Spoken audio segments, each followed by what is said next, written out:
Selamat malam pemirsa, jumpa lagi bersama acara Manage Your Mind. Mind is not everything, but everything comes from your mind, so manage your mind. Dan di kesempatan episode kali ini, saya akan menyampaikan sebuah tema mengenai kebinekaan memperkuat bangsa. Tentunya tema kita kali ini saya ditemani dengan beberapa narasumber yang sudah sempat pemirsa saksikan di minggu lalu, masih bersama dengan Bapak Kiai Haji Nu'man Humaidi dan juga Bapak Pendeta Hizkia Sukamdi. Selamat malam Bapak Nu'man dan Pak Hizkia. Malam. Selamat malam. Baik, untuk Bapak Kiai mungkin bisa disapa dulu pemirsa Dhamma TV yang di rumah. Silakan Pak. Assalamualaikum warahmatullahi wabarakatuh. Salam sejahtera, Swastiastu, Namo Buddhaya, hanya kebajikan Tuhan berkenan. Kita bertemu lagi dalam acara Manage Your Mind di Dhamma TV, dalam yang sehat afiat, alhamdulillah. Terima kasih. Dan untuk Bapak Pendeta Hizkia, silakan Pak Pendeta untuk menyapa pemirsa. Assalamualaikum warahmatullahi wabarakatuh. Salam, Om Swastiastu, Namo Buddhaya, salam kebajikan kepada semua. Ya, terima kasih Bapak Kiai dan Pak Hizkia. Ini kita bertemu kembali Pak ya. Tentunya hari ini kita akan berbincang lagi mengenai kebinekaan memperkuat bangsa. Nah, tentunya pemirsa, kita tahu bahwa Indonesia ini adalah negara yang memiliki banyak sekali keanekaragaman. Mulai dari keanekaragaman fisik, demografi, ekonomi, dan budaya. Dan tentunya jika keanekaragaman yang dimiliki Indonesia ini akan bisa menjadi pemerkuat dan pemersatu bangsa. Nah, sementara itu, toleransi merupakan alat untuk mempersatukan kebinekaan. Tentunya kita akan membahas hal ini bersama dengan Bapak Kiai dan Bapak Pendeta. Nah, sebuah kebinekaan, tentunya bagaimana sih Pak kita harus memandang sebuah kebinekaan? Mungkin Bapak Kiai dulu, harus seperti apa Pak Kiai? Terima kasih. Jadi kita sebagai bangsa Indonesia harus bersyukur dan bangga dengan semboyan kita Bhinneka Tunggal Ika yang luar biasa ini, yang tidak dimiliki oleh bangsa-bangsa lain di dunia, atau sedikit bangsa yang memiliki itu mungkin tidak ada. Negara-negara Afrika itu hampir semuanya orang Negro dan orang Arab. Yang Afrika Utara itu orang Arab, yang Selatan orang Negro. Nah, Negro, bangsa Negro itu terbagi menjadi beberapa negara, satu bangsa. Kemudian orang Arab juga begitu, banyak sekali, ya, mulai dari Timur Tengah yang Saudi Arabia, Irak, sampai ke barat itu ada, sampai Sahara Barat itu, jadi banyak sekali negara. Orang Spanyol misalnya, bangsa Spanyol itu juga banyak negara, mulai dari yang di Spanyol sampai yang di Amerika Selatan, itu Meksiko, Brasil, itu kan orang Spanyol, bahasanya juga Portugis dan Spanyol. Lalu orang Eropa juga begitu. Bangsa Eropa itu macam-macam negaranya. Nah, Cina saja yang kelihatan ya juga tetap ada Cina Taipei sama RRC. Orang Cina sing agak hitam sedikit yang kita sebut Vietnam, di Cina Selatan itu di Yunan. Nah, teman kita kan orang sana aslinya, yang orang Jawa ini. Kemudian India juga begitu ya. Orang-orang Arya dan Dravida itu negaranya mulai dari Pakistan, Bangladesh, India, Nepal, Bhutan sampai Sri Lanka. Tapi Indonesia ini ratusan suku bangsa, ya, bahkan ada suku bangsa yang tidak asli sini. Kita termasuk tidak asli ini ya. Jangan menyangka bahwa Indonesia ini asli, orang Papua, orang Negrito, orang suku-suku bangsa pedalaman itu. Kita kan tidak asli, kita dari Yunan, dari Cina Selatan, ya. Jadi orang Melayu, orang Jawa termasuk, ya, itu adalah orang-orang yang bukan asli penghuni Nusantara ini. Nah, terus ada bangsa baru lagi, kalau orang Arab, orang Chinese, ini semuanya dengan bangsa yang berbeda diikat dengan Bhinneka Tunggal Ika itu jadi satu negara. Bayangkan, satu negara dengan berbagai macam bangsa. Nah, kita harus syukur, harus bangga dengan bangsa Indonesia ini yang punya semboyan titik Bhinneka Tunggal Ika itu. Jadi kebinekaan di sini menyatu dalam suatu negara yang namanya negara kesatuan Republik Indonesia yang kita cintai ini, dan kita banggakan. Begitu. Oke, karena memang juga sulit sekali Pak ya, atau susah sekali bahkan untuk menyatukan berbagai perbedaan ini, berbagai ras ini sampai tercetuslah sebuah Bhinneka Tunggal Ika, semboyan itu, begitu ya Pak ya. Betul. Jadi justru ini yang membuat kita itu bersatu, membuat kita itu satu hati, ya, satu jiwa jari Arema. Arema, nggih. Satu jiwa kita, jiwa Pancasila. Dalam Bhinneka Ikatan namanya Bhinneka Tunggal Ika, yang termaktub dalam lambang negara Garuda Pancasila itu. Nah, jadi ini yang perlu kita rawat, kebinekaan ini agar tetap berbeda tapi satu, ya, satu meskipun berbeda. Beda. Nah, itu saya kira itu. Oke, intinya. baik. Ya, terima kasih Pak Kiai. Saya mau ke Pak Iskia. Pak Iskia, bagaimana Bapak memandang sebuah kebinekaan atau memandang sebuah Bhinneka Tunggal Ika ini? Menurut Bapak Pendeta seperti apa, Pak? Ya. Sebelum itu kami bertitik tolak dari kepercayaan kami sebagai orang Kristen bahwa Tuhan Yesus datang ke dalam dunia ini bukan untuk satu bangsa, tapi untuk seluruh bangsa. Itu wujud daripada kepedulian kasih. Demikian juga di Indonesia.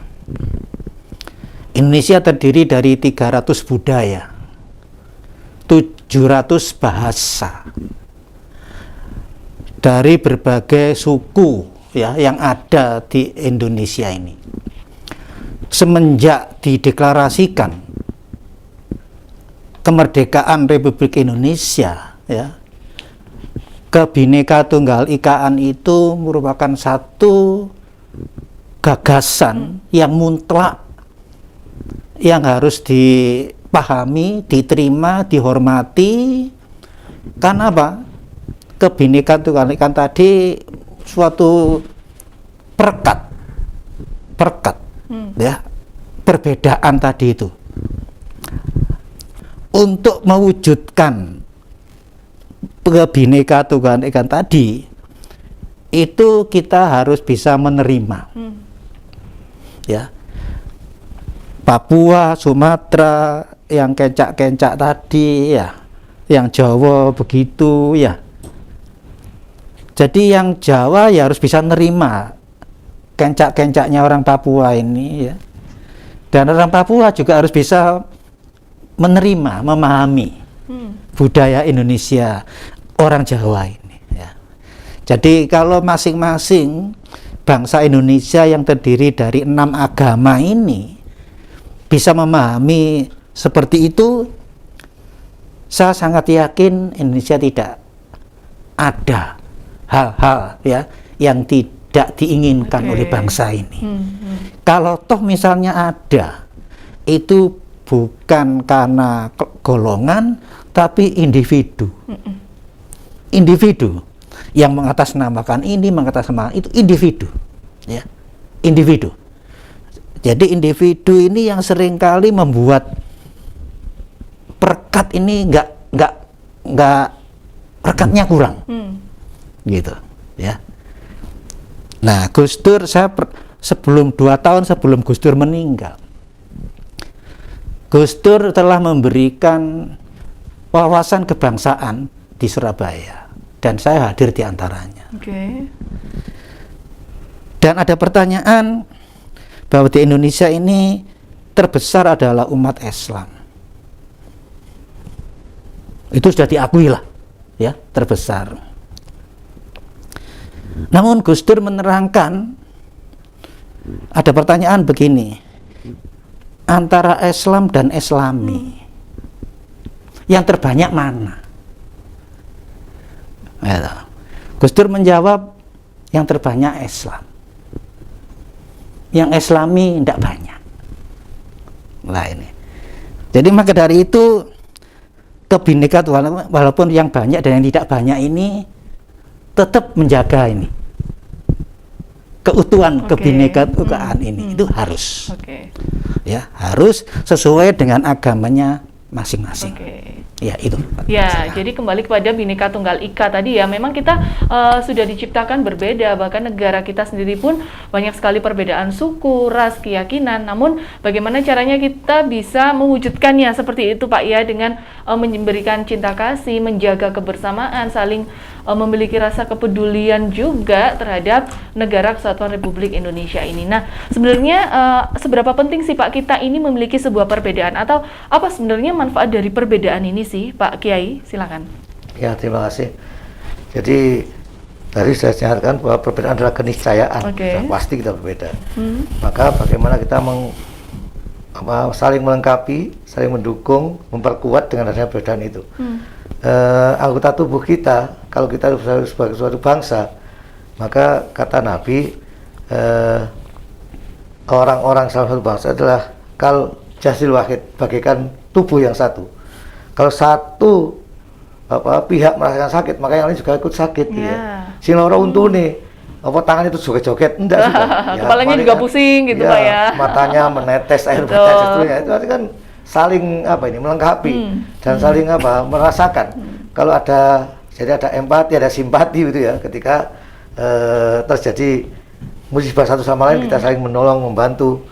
Oh, daerah Aceh, Islam gak usah melok bantu, tidak benar.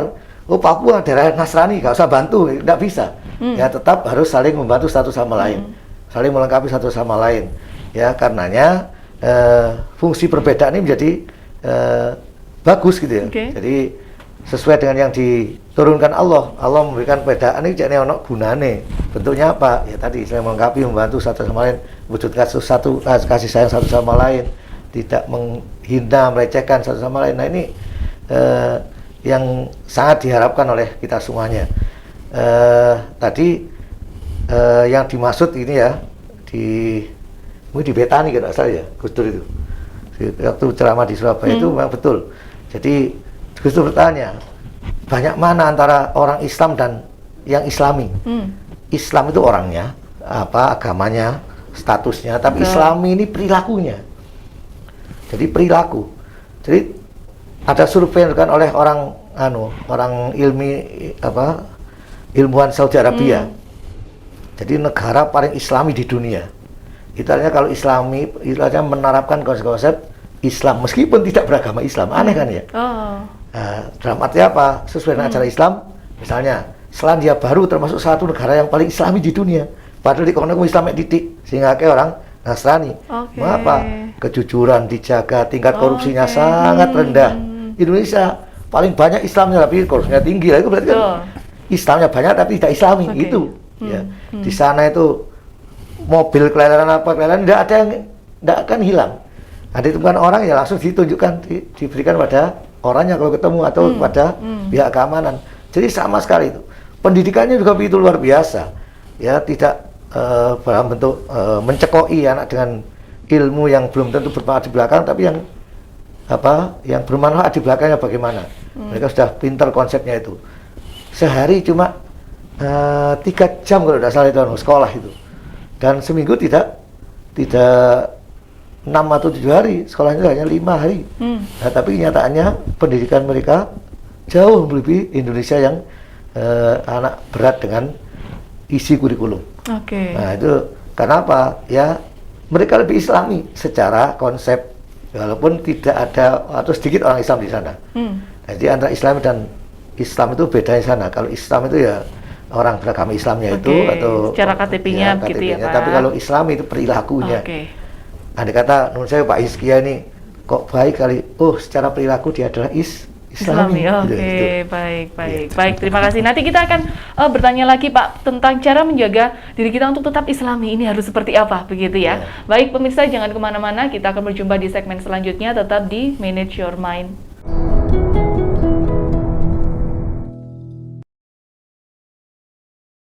Terima kasih pemirsa, Anda masih bersama Manage Your Mind. Mind is not everything, but everything comes from your mind. So, manage your mind. Tentunya masih dengan tema kita kali ini adalah kebinekaan memperkuat bangsa. Masih bersama dengan Bapak Kiai Haji Nu'man Humaidi. Beliau merupakan Wakil Ketua FKUB Kabupaten Malang dan juga Bapak Pendeta Hizkia Sukamdi, anggota FKUB Kabupaten Malang, Seksi Pemberdayaan. Nah, kita lanjutkan lagi. Pemirsa, tadi di segmen sebelumnya, Bapak Kiai menjelaskan mengenai Islam dan Islami seperti itu. Nah, sebenarnya caranya kita harus seperti apa sih Pak untuk menjaga diri kita ini supaya bisa tetap Islami seperti itu? Ya, balik pada pengendalian diri. Jadi yang penting kita saling memahami satu sama lain, Nah, setelah itu mampu mengendalikan diri. Ya gak gampang tersinggung dengan perilaku orang. Akhlak itu bukan tergantung orang lain, tapi tergantung diri kita sendiri. Kalau tergantung orang lain namanya tidak ikhlas tadi itu. Ya, namanya tidak tulus. Kalau akhlak itu adalah spontan dari diri kita sendiri. Ketika ada orang meninggal siapapun, innalillahi wa inna ilaihi raji'un. Saya kalau di grup, kita punya grup WA ya di FOB itu, yang disebutkan wafat itu orang pendeta Yafet, teman kita yang luar biasa, sabar dan itu orang dari Pujon, dari GPDI. Iya. Nah, saya langsung innalillahi loh. Dia kan bukan non muslim jadi Japri gitu loh. Siapapun yang meninggal itu innalillahi. Ya, semoga kita dari Allah dan akan kembali pada Allah pasti kan. Tidak masalah dan itu ada tidak berdosa, tetap ibadah. Nah, kalau kita sadar seperti itu, maka apapun yang kita lakukan itu berusaha untuk bukan hanya sekedar dipandang baik, tapi harus dari hati yang tulus, hati yang ikhlas dan menghasilkan sesuatu yang diterima dengan baik. Apa yang kita sampaikan dengan hati, meskipun itu keluar lewat lisan, akan diterima oleh hati juga. Tapi apa yang hanya lewat lisan saja, ya mlebu kuping kiwa untuk going dan hilang, sudah tak berbekas. Nah, kalau ingin berbekas tadi itu, maka kita saling bisa memahami dan saling mengendalikan diri. Mengendalikan diri penting karena setiap perbuatan manusia itu selalu didorong oleh dua hal, ya. Ada yang namanya nafsu, ada yang namanya akal. Ketika akal itu dituntun oleh nafsu, maka elek perilakunya sudah. Karena akal dituntun oleh nafsu. Terbalik maka, ya harusnya Pak ya. Kalau nafsu yang dituntun oleh akal, maka jadi kreatif, bagus, manfaat. Kalau akal yang dituntun oleh nafsu, yo tambah jahat, tambah pinter, gitu. Tambah canggih gitu. Kan, naudzubillah. Ya, kalau yang bagus ya, akal yang bisa nuntun nafsu, dikendalikan oleh akalnya, pikirannya.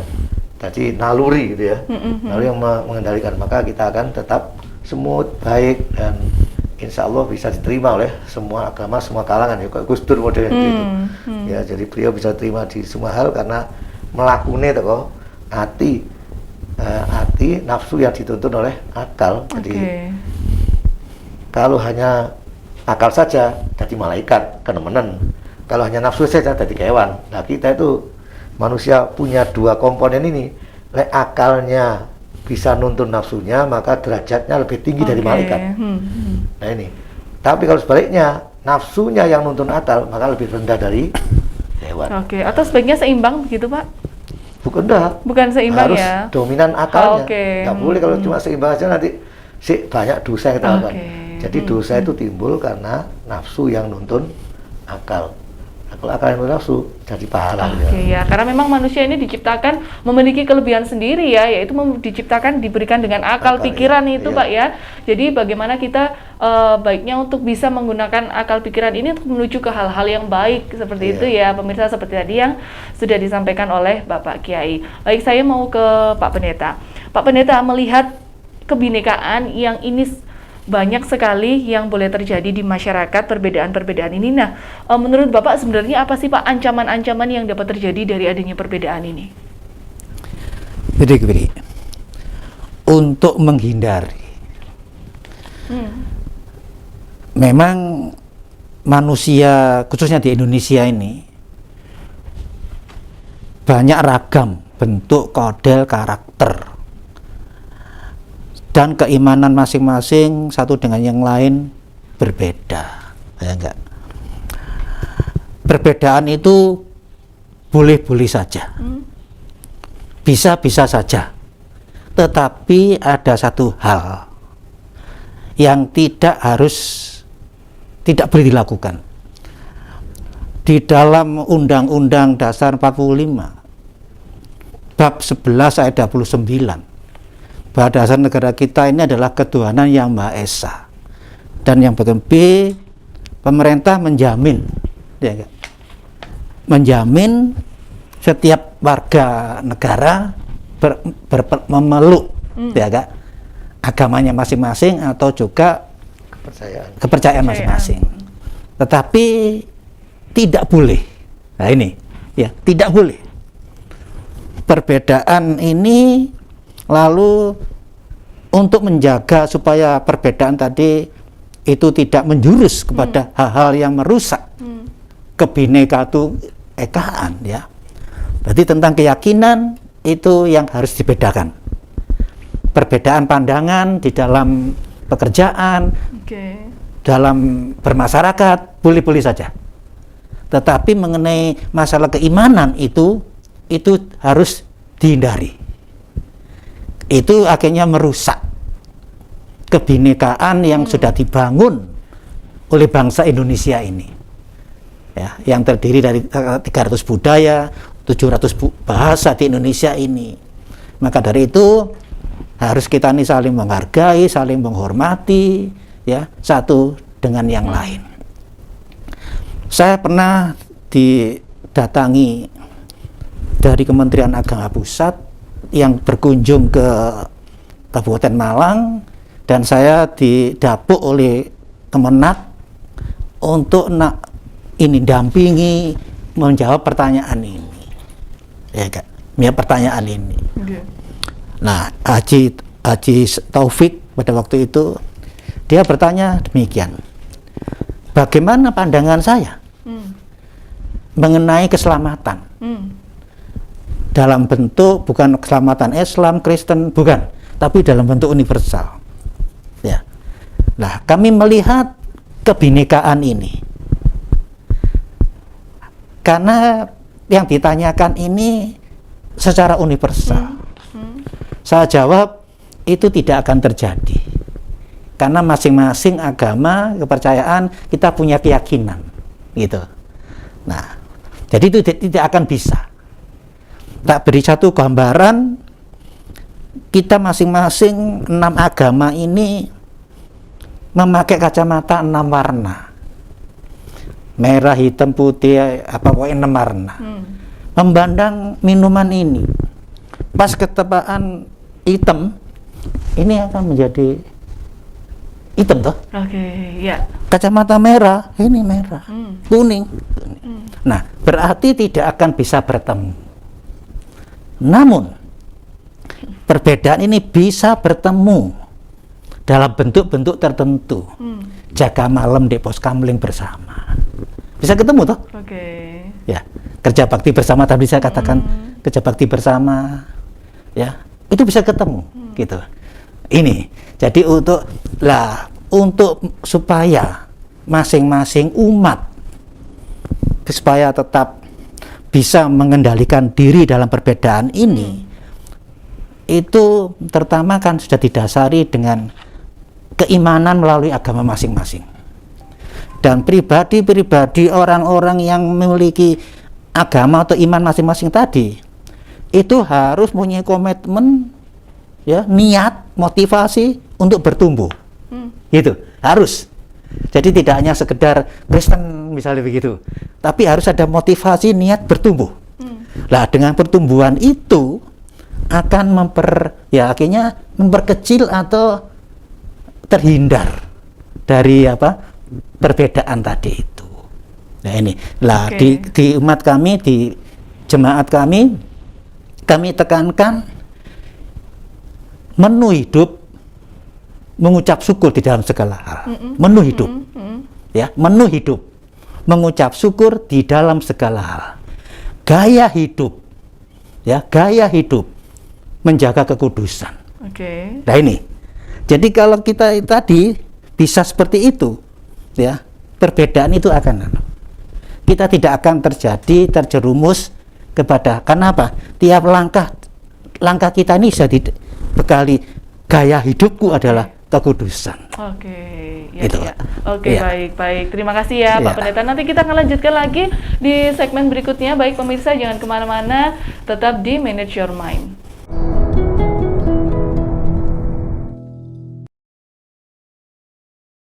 Terima kasih pemirsa, Anda masih bersama Manage Your Mind. Mind is not everything, but everything comes from your mind. So, manage your mind. Baik pemirsa, kita lanjutkan kembali ya. Tema kita cinta kasih menjaga kebinekaan. Kita ini sudah ada di segmen 3. Dan tadi Bapak Iskia sudah sempat menyampaikan bahwa sebenarnya yang membuat terjadinya pertengkaran selama ini adalah pribadinya, begitu Pak ya, bukan, jangan dikaitkan dengan keyakinan atau ajarannya. Kembali lagi ke dalam pribadi orang-orang tersebut. Nah, berhubungan dengan masalah ini, untuk ancaman-ancaman kebinekaan ini kita sering mendengar juga ada yang namanya radikalisme atau paham radikal seperti itu. Nah, menurut Bapak Kiai, saya mau ke Pak Kiai dulu. Ini harus seperti apa sih Pak paham radikal ini, dan bagaimana sih caranya untuk bisa menekan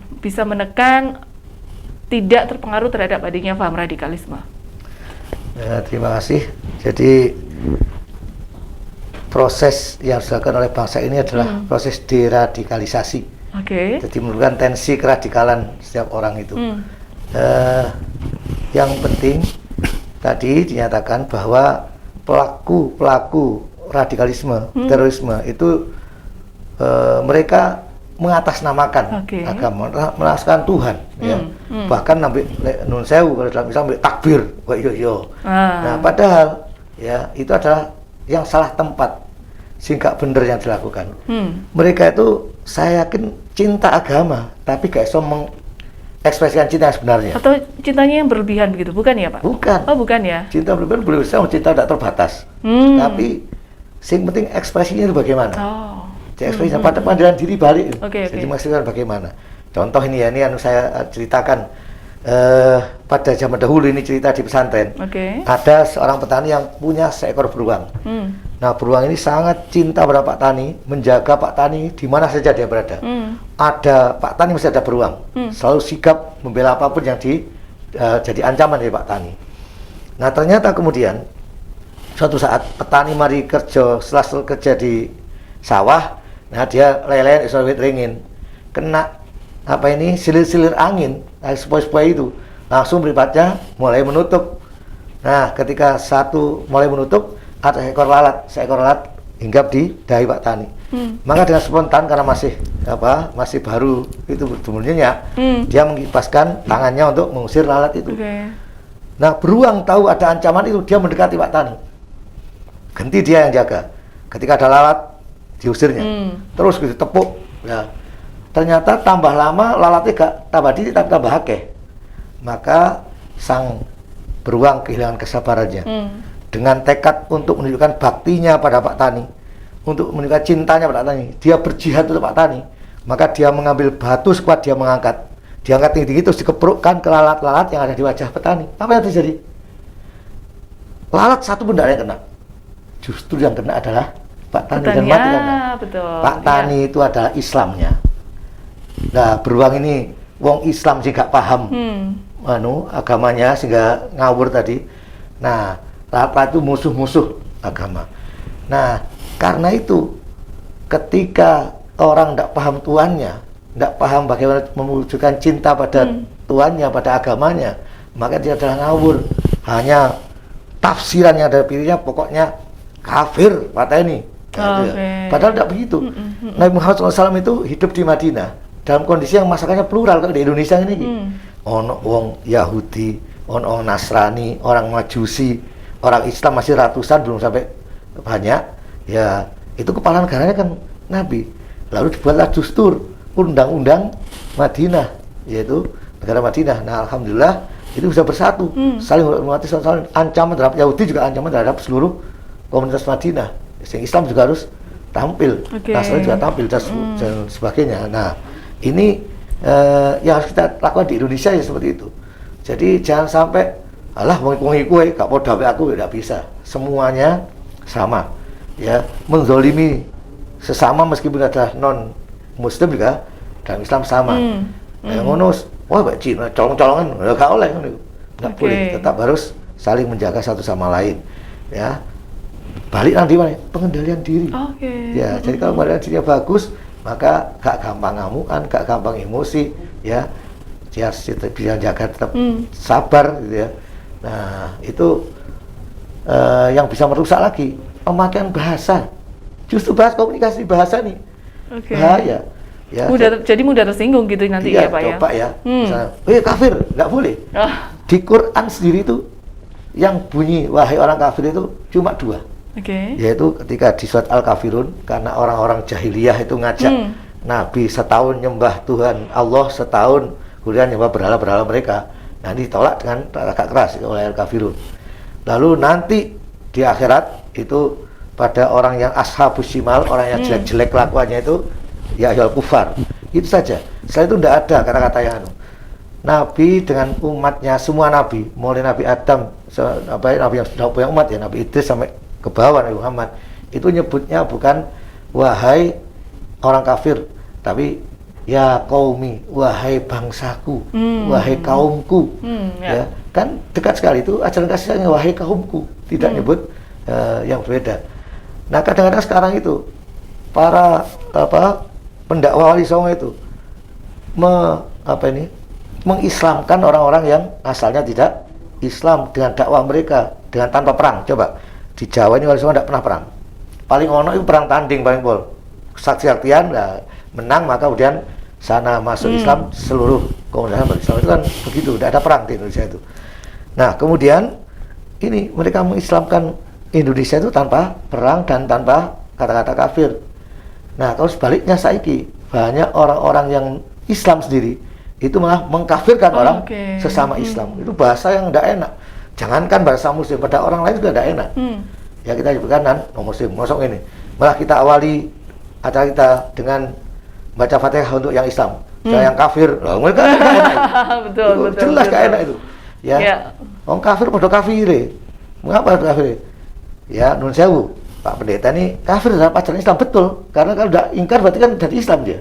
Saya juga kafir dalam ajaran Kristen. Kalau saya tidak ingkar dalam ajaran Kristen, berarti saya jadi Kristen, kan gitu saja. Enteng kita itu.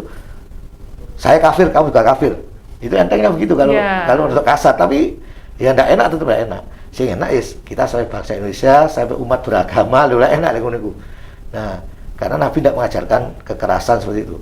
Orang Yahudi, ada orang Yahudi, wanita Yahudi yang buta ya, itu setiap pagi di pertigaan Madinah itu dia itu dakwah, ngomong hati-hati, ada tukang sihir baru namanya Muhammad, ini bahaya, ini banyak terpengaruh, wah macam-macam ajarannya sudah dihina. Nah, itu ternyata setiap hari sama kanjeng Nabi itu didengarkan saja. Nah, itu didekati, nah rumahnya udah ngelak kayak mari Bu makan ya, ditulang suapi roti terus gitu tiap hari begitu ya, dengan kasih sayang. Tidak pernah diberi Muhammad tuh, tidak menang. Dia buta sampai Nabi wafat. Suatu saat pengganti Nabi namanya Abu Bakar As-Siddiq itu mengatakan pada Aisyah putrinya yang sudah istri Nabi, Aisyah, saya sudah berusaha jadi imam sholat. Itu ada pekerjaan Nabi ketika hidup. Jadi ini sudah saya lakukan, memerangi orang yang murtad, orang yang ingkar pada zakat, itu saya lakukan. Itu adalah pekerjaan Nabi sebelum beliau wafat. Nah, di antara pekerjaan Nabi itu adakah yang belum saya lakukan? Ada, bah. Apa itu? Memberi makan orang yang di pertigaan yang Yahudi itu. Iya. Dia harus makan. Iya. Nah, akhirnya terus datangi karena ingin sakjane muangkel yo, nabinya dilolokno. Muangkel wong saiki ngamuk iso ngejak perang. Dipateni ae itu. Ternyata enggak. Ya. Karena itu nangis Abu Bakar. Tapi itu akhirnya, monggo waktunya makan. Itu suapi. Ternyata suapannya ini tidak beda dengan yang kemarin. Kamu kok kasar, kamu bukan yang biasa nyopi saya ya. Kamu kasar sekali. Padahal sudah halus, mungkin karena masih ada perasaan mangkele, jadi gemetar ya. Akhirnya terus si Abu Bakar bilang, oh yang nyopi sampai itu kemarin sudah meninggal, itu sahabat saya sudah meninggal. Siapa itu?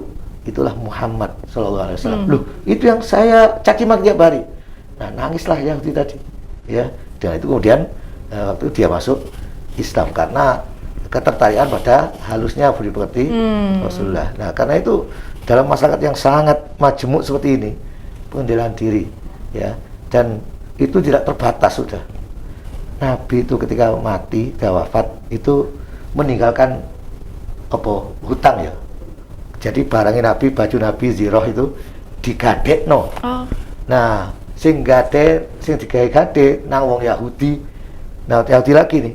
Yahudi ini Nabi mungkin waktu nempur ya gandum ya, untuk makan keluarganya sampai gadekno baju perangnya. Nah, setelah selesai kok gak nang Abu Bakar, kok nang Umar, kok nang Abdurrahman bin Auf yang kaya raya. Kan bisa minta aja, kan bisa. Ngomong tok enggak usah minta mesti dikasih. Tapi enggak. Ya, itu bentuk toleransi yang luar biasa. Yang kedua, bentuk penghargaan terhadap sesama. Yang ketiga, menjaga. Oke. Nah, ternyata akhirnya ditagih sama orang tadi. Muhammad ketika hidup itu sempat menggadek ini sama, sekarang tolong ditebus. Ya, saya ingin kembalikan baju zirah beliau untuk dikembalikan untuk lunasi gadingnya itu tadi. Nah itu, ini contoh sudah jelas. Ya, saya kira juga Pak Pendeta atau siapapun punya contoh menurut agamanya itu luar biasa. Ya, itu jadi pengendalian diri, terus perbaikan bahasa. Ya. Itu yang sangat bisa merusak itu. Berarti pentingnya komunikasi begitu Pak Iya, ya, betul. pentingnya komunikasi untuk bisa berkomunikasi dengan baik yang bisa dimengerti oleh orang lain juga. Jadi agar kita ini juga tidak mudah tersinggung, dan yang terpenting adalah pengendalian diri. Ya baik, kita akan lanjutkan kembali pemirsa setelah jeda iklan berikut ini. Anda jangan kemana-mana, tetap di Manage Your Mind.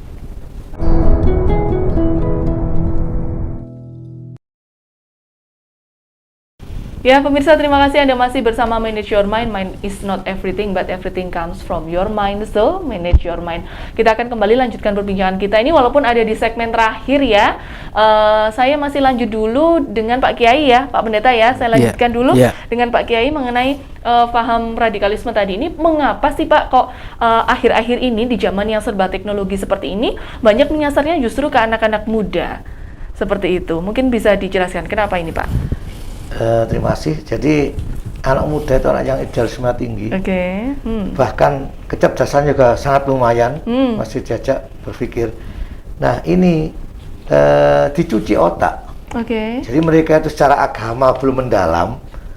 Coba saya lihat rata-rata itu yang jadi kemantennya bom bunuh diri itu kan anak-anak lulusan SMA atau perguruan tinggi, sing asalnya keluarganya keluarga biasa, bukan bukan Islami.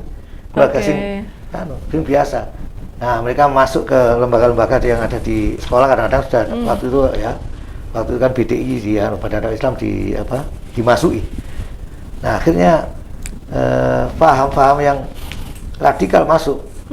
Di pihak lain kurikulumnya sekolah negara agama Islam atau itu konsep jihad itu dihilangkan. Nah, ini salah ini.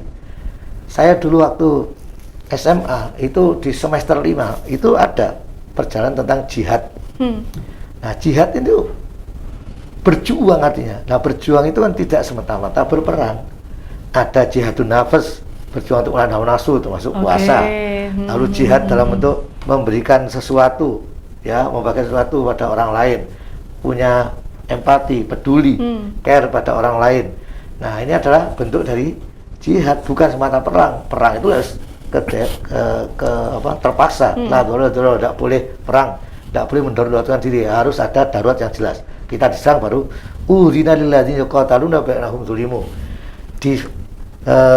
diizinkan orang-orang Islam untuk berperang. Vietnam itu kalau mereka diserang, nah itu baru bales, bukan terus kan apa-apa maro, woi, itu gereja, kampur, ini bom, pecah budur, nah itu jelas dolim itu. Ya, jahat, bukan jihad tapi jahat fisabilillah. Nah, anak-anak muda kita itu gampang dirasuki karena dia secara idealisme masih sangat tinggi. Kemudian di sekolah kurikulumnya tidak menjangkau jihad yang benar bagaimana. Hari jihad yang salah yang mereka terima dari medsos, dari itu ya diterima sebagai kebenaran yang hakiki yang tidak ada kecuali ini. Dicekokin ya. Satu mereka di mentoring dengan luar biasa sampai akhirnya pikirannya cuma satu, habiskan orang-orang yang non muslim di Indonesia. Ya, ini adalah penghambat, padahal ya tadi itu balik lagi gak indah nanti kalau hanya Islam tok saya Indonesia itu gak indah. Yang indah justru berwarna-warni ya, karena Allah menciptakan berwarna-warni. Gambar pelangi itu pernah nih cuman merah aja jelek gitu ya Pak ya. Betul. Gak politik loh ini ya. Kita makan lapis saja, lapis itu warnanya putih tok juga gak enak. Padahal ya rasanya sama tapi entah juga gak menarik. Nah, ketika berwarna-warni begitu, ono apa, ono hijau, ono coklat, wah itu malah menarik. Ya, aku tahu di Mekah itu orang Madura buat pikang. Nah, pikang di sana waktu itu ternyata satu warna abang tok juga menarik. Nah, kalau warna-warni gitu kan kayak kembang merkah, wah indah sekali dan Merdeka Selatan. Nah juga Oke. begitu, bangsa kita ini ojo terus digawe karepe bener dhewe, akali dhewe Pak. Sing api ya sak Indonesia iman kabeh kata Allah gak butuh. Sak donya dadi iman kabeh, Islam kabeh gak butuh. Ya gak Allah kesenengan gamane gitu. Sak donya dadi kafir kabeh, Allah gak rugi. Oke. Ya, tidak ada manusia bagi Allah. Ya, wis jadi tergantung manusianya. Oke. Jadi sudah beli ajaran yang begini, mau siratal mustaqim atau tidak itu terserah manusianya. Nah, kenapa anak muda? Karena tadi itu idealisme tinggi, Oke.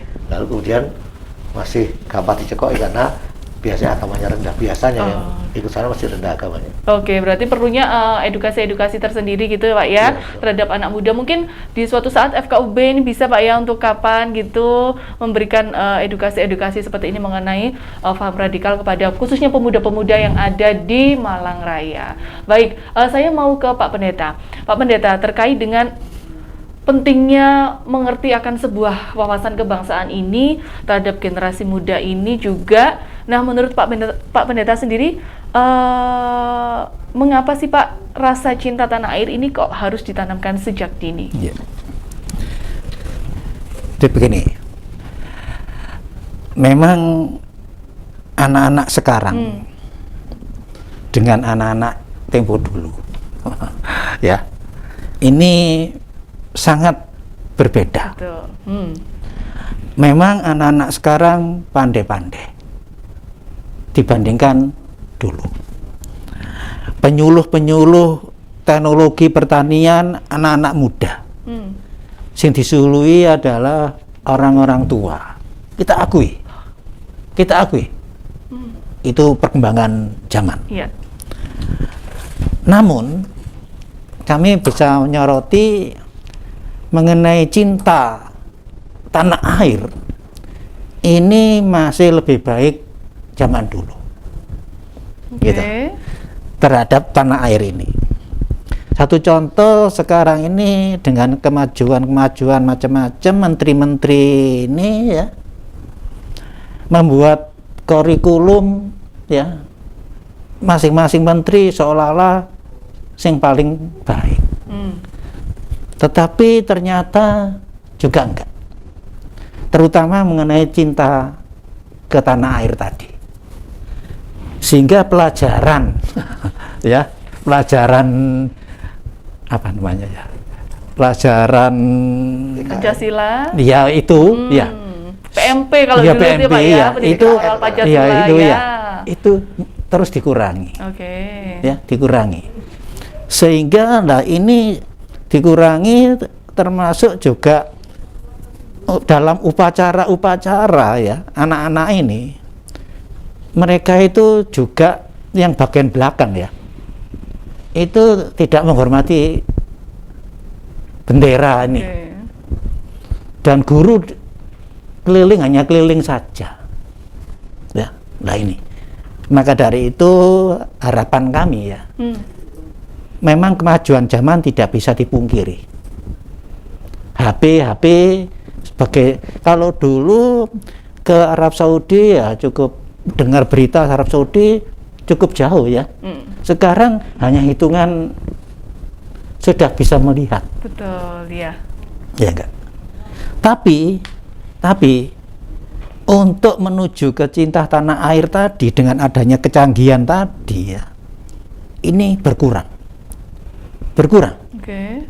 Nah, maka dari itu kita tidak menolak, kita salut, kita bangga dengan bangsa ini, Indonesia termasuk kecanggihan-kecanggihan tadi itu ya, tetapi agar NKRI yang sudah dideklarasikan ya, itu jangan sampai sirna. Oke. Ditanamkan kepada anak-anak, dan anak-anak ini juga harus orang tua sebagai pelaku.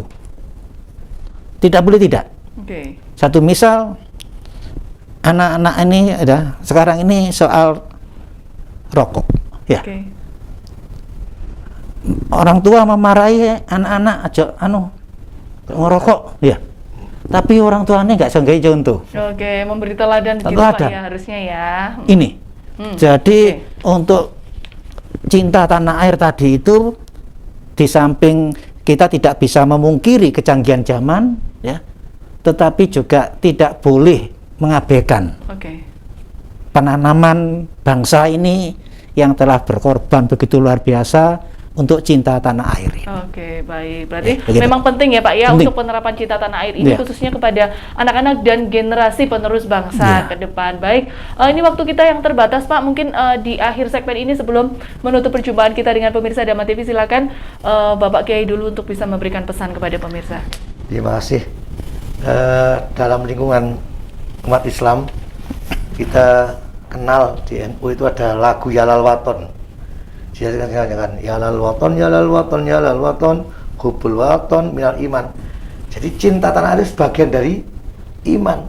Jadi kalau gak cinta tanah air, berarti imannya hilang separuh sudah. Nah, karena itu orang radikal itu berarti hilang imannya sudah tinggal separuh. Tinggal iman yang tadi itu yang sudah mimbri. Karena itu dari kecil, dari dini sudah harus ditanamkan itu. Bentuknya bagaimana? Ya, anak kecil sekarang, zaman sekarang, masya Allah, lagu-lagu itu hafal lagu dangdut sampai lagu barat dewasa begitu. Tapi Pak, lagu-lagu tentang cinta tanah air, lagu bangsaan, lagu-lagu nasional, gak hafal. Kemudian lagu daerah teman-teman mana sudah. Ya, jadi kalau ini harus di rumah, ngudang anak ya, Indonesia Raya, saya punya ponakan namanya, yang saya namakan Unaisa ya. Itu kalau saya sebutnya Indonesia tanah airku, ya ini kan bentuk jadi upaya menambahkan kebanggaan cinta pada tanah air, mulai dini. Nah, sampai nanti di sekolah kurikulum juga harus diluruskan lagi untuk cinta tanah air. Di orde baru dulu, meskipun kita negatifnya bisa lihat, tapi positifnya luar biasa. P4 itu orang itu tidak sekarang hafal 36 butir ya. Nah, itu sampai begitunya untuk mengejawantahkan nilai-nilai Pancasila. Nah, yang demikian ini mari kita laksanakan ya.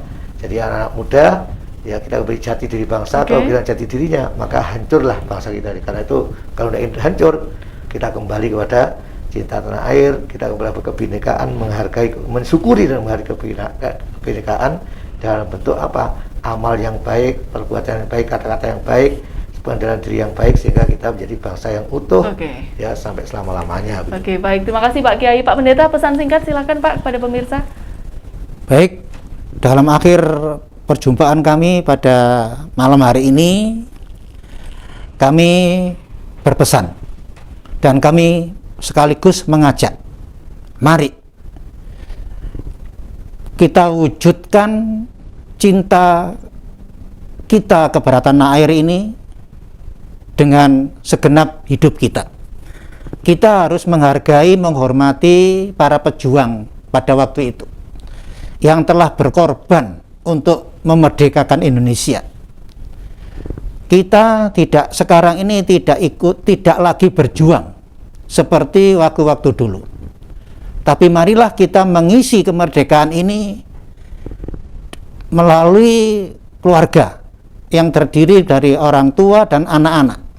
Mari kita tanamkan cinta sejati kita kepada tanah air ini, dan orang tua harus menjadi pelaku utama untuk membawa anak-anak kita, cucu-cucu kita akan meneladani akan tanah air kita ini, cinta tanah air kita ini. Terima kasih. Baik, terima kasih Bapak Kiai, Bapak Pendeta pada malam hari ini. Semoga kita bisa berjumpa kembali Pak ya di lain kesempatan untuk kita bisa berbagi juga kepada pemirsa Dharma TV. Baik pemirsa, sekian Manage Your Mind episode kali ini. Saya Gisela Tahapari dan kru yang bertugas mengucapkan terima kasih atas kebersamaan Anda. Jangan lupa untuk tetap saksikan Manage Your Mind minggu depan setiap hari Selasa pukul 7 malam.